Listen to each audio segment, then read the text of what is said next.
We're here with Michael Buckley, owner of Constitution Hill. And Michael, we were here 12 months ago and perhaps it wasn't quite what we expected, but things look much more back to normal this time around.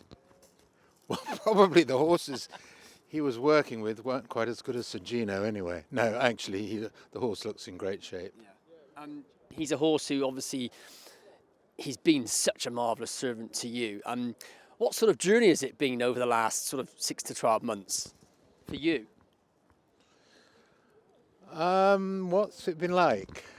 You're not allowed to use language like that on television, are you? Frustrating, might that be an easier way? No, it's gut-wrenching stuff, isn't it?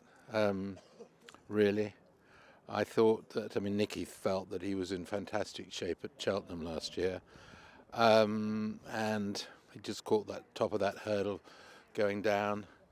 We then thought we would go to Punchestown, and he seemed so well that we went to Aintree.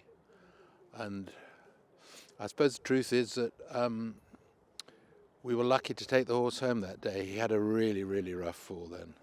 And we should, it's so easy to be wise about everything in life after the event. Probably should have called it a day, but he was smart enough as a horse to tell us at Punchestown, I don't feel great, guys, give me a break here, and didn't really try at all. So there we are. So it wasn't much fun, to put it mildly. and of course, you're not going to bow to pressure from the public, but this horse is almost public property. So I suppose in a way you feel you've got to run him, and that may be why you decided to go to Punchestown, so people could see him on the track and hopefully things would have gone as you'd hoped. Well, I had this at the beginning of the year.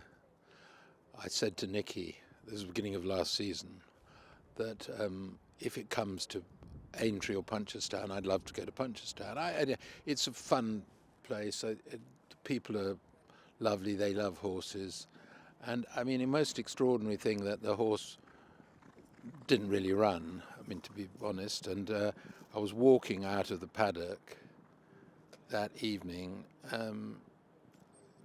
and there was a guy came rushing up to me and said, I drove 3.5 hours to come here to see your horse, and thank you so much for bringing him over. And this is after he'd basically not put in an appearance.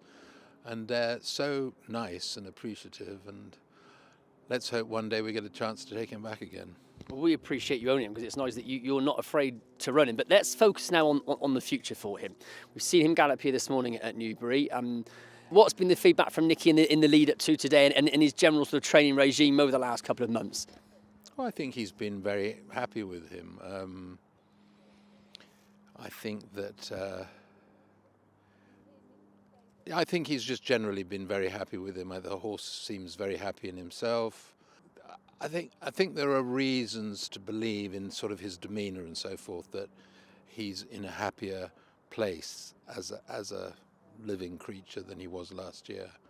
Maybe one or two things were niggling him last year which aren't now, I don't know. But we'll see. Listen, it's so close now, it's 10 or 12 days, that we'll see. And if Dan's horse goes, that's a good measure, and we'll see. If we get a good thumping, then we get a good thumping. And if we win, we win. We'll see. From a personal point of view, what would it mean to you should he be able to regain his Unibet champion hurdler crown? Be one of the great days of my existence.